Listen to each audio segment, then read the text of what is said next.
আসসালামু আলাইকুম। জাপান বাংলাদেশ ব্লগে আপনাদের সবাইকে স্বাগতম। আমি হামিদ আজাদ জাপানের সেন্দাই থেকে বলছি।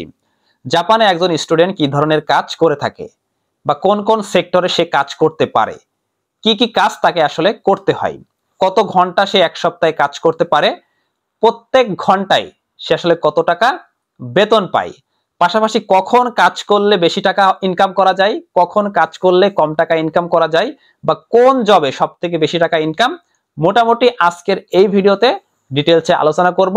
ভিডিওটা খুবই গুরুত্বপূর্ণ, অবশ্যই ভিডিওটি শেয়ার করবেন।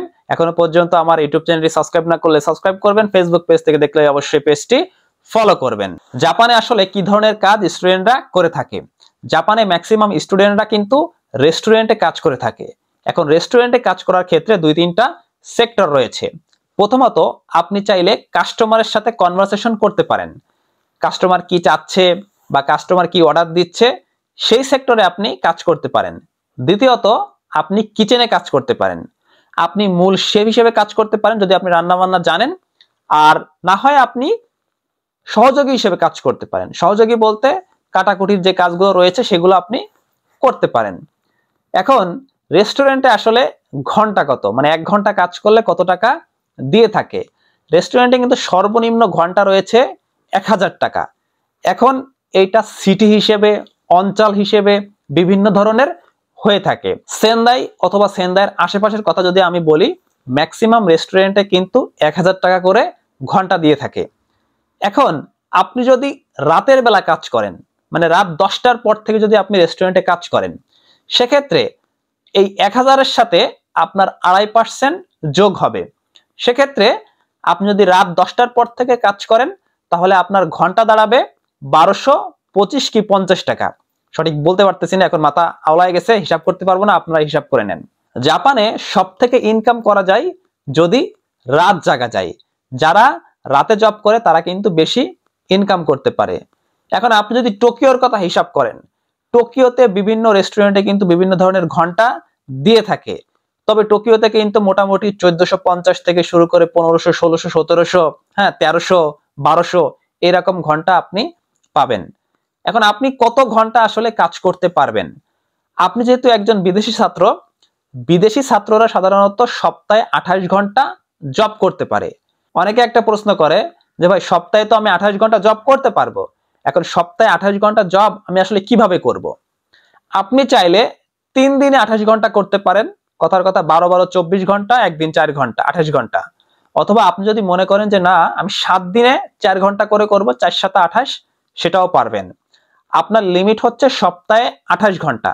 এখন আপনি একদিনে করবেন কি 5 দিনে করবেন কি 7 দিনে করবেন, এটা সম্পূর্ণ আপনার উপরে নির্ভর করবে।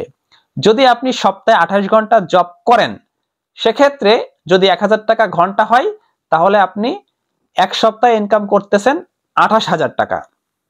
আপনি যদি টোকিওর দিকে থাকেন, সেখানে কিন্তু ঘন্টা রয়েছে মোটামুটি আপনার 1200 বা 1300 বা 1400।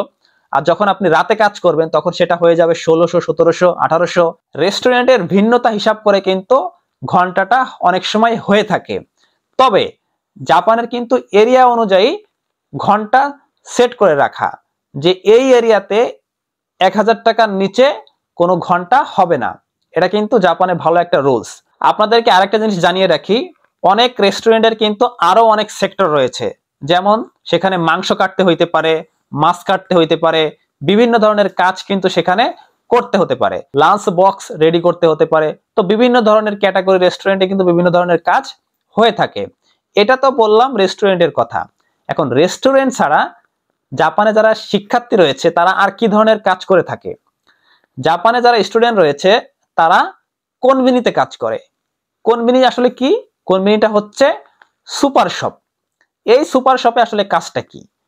কাজটা হচ্ছে কাস্টমাররা আসবে, বিভিন্ন ধরনের প্রোডাক্ট কিনবে, সেই প্রোডাক্টটা আপনার সামনে নিয়ে যাবে টেবিলে, সেই প্রোডাক্টগুলো আপনাকে স্ক্যান করতে হবে, একটা কম্পিউটারের মতো রয়েছে, সেখানে আপনার সবকিছু হিসাব কিতাব করতে হবে। এটাই হচ্ছে কনভেনিতে কাজ। জাপানের সব থেকে শান্তির কাজ হচ্ছে কনভেনিতে।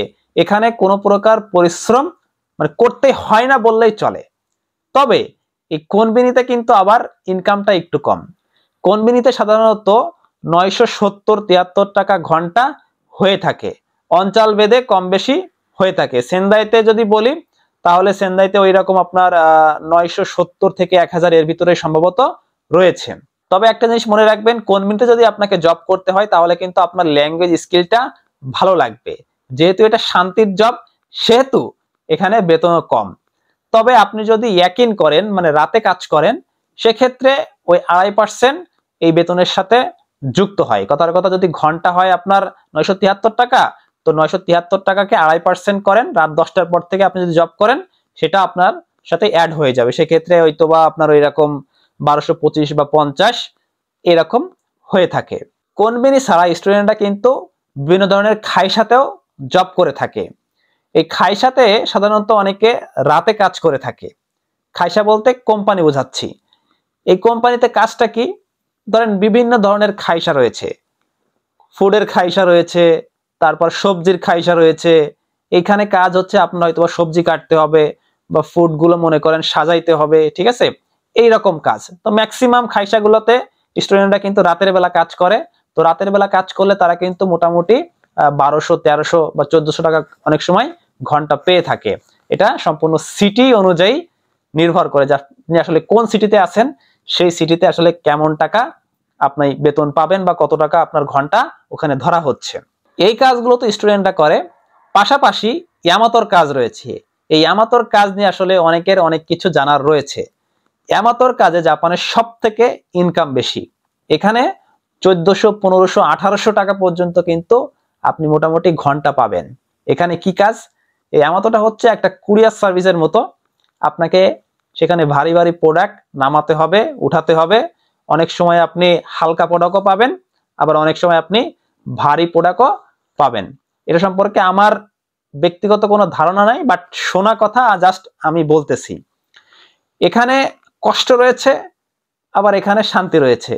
কখনো ভারী ভারী প্রোডাক্ট আপনাকে নামাইতে হচ্ছে, কখনো আবার হালকা প্রোডাক্ট আপনাকে নামাইতে হচ্ছে। তবে আপনাকে কিন্তু রাত জেগে কাজ করতে হবে। এখানে প্রচুর ইনকাম করতে পারবেন। আপনি যদি এক মাসে ইয়ামাতোতে কাজ করেন মোটামুটি 1,60,000 থেকে 70,000 টাকা কিন্তু সেন্দাইতে বসে ইনকাম করতে পারবেন। আর নর্মাল যদি আপনি রেস্টুরেন্টে বা কোম্পানিতে কাজ করেন সেক্ষেত্রে আপনি 1,10,000 বা 1,30,000 টাকা কিন্তু ইনকাম করতে পারবেন। মোটামুটি এই কাজগুলোর থেকে কিন্তু ইয়ামাতোর কাজে কিন্তু অনেক বেতন রয়েছে, আর সেখানে কিন্তু অনেক পরিশ্রম রয়েছে।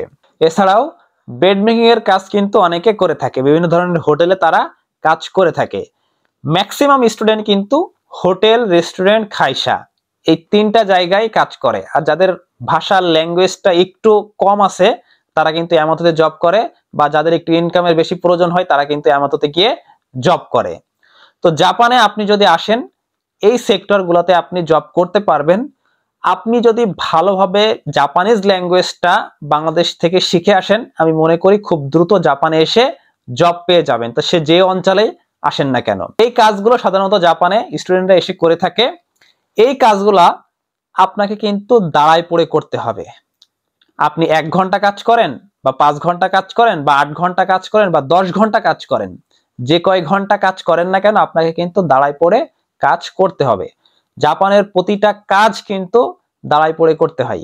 সেক্ষেত্রে যারা নতুন জাপানে আসতেছেন অবশ্যই একটা প্রিপারেশন নিয়ে আসবেন। আমি কিন্তু প্রতিটা ভিডিওতে আপনাদের গুরুত্বপূর্ণ ইনফরমেশন বলে দিই জাপানে আসলে কিভাবে চলতে হবে, জাপানের পরিস্থিতিটা কি আমি আপনাদেরকে বলে দিই এই কারণে যেন আপনারা একটা মানসিকভাবে প্রিপারেশন নিতে পারেন বা মানসিক একটা প্রস্তুতি নিয়ে জাপানে আসেন।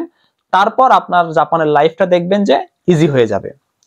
তো মোটামুটি আজকে কিন্তু একটা ধারণা পাইলেন যে জাপানে আসলে কি ধরনের কাজ আপনাকে স্টুডেন্ট অবস্থায় করতে হবে। স্টুডেন্ট যখন থাকবেন তখন আপনাকে এই কাজগুলো করতে হবে। যখন আপনার লেখাপড়া শেষ হয়ে যাবে তখন ভালো ভালো সেক্টরে আপনি জব করতে পারবেন, যদি আপনি ভালো লেখাপড়া শেষ করতে পারেন। তো ভিডিওটি অবশ্যই শেয়ার করবেন। আজকে ভিডিওটি এই পর্যন্ত। সবাই ভালো থাকবেন, সুস্থ থাকবেন। আল্লাহ হাফেজ।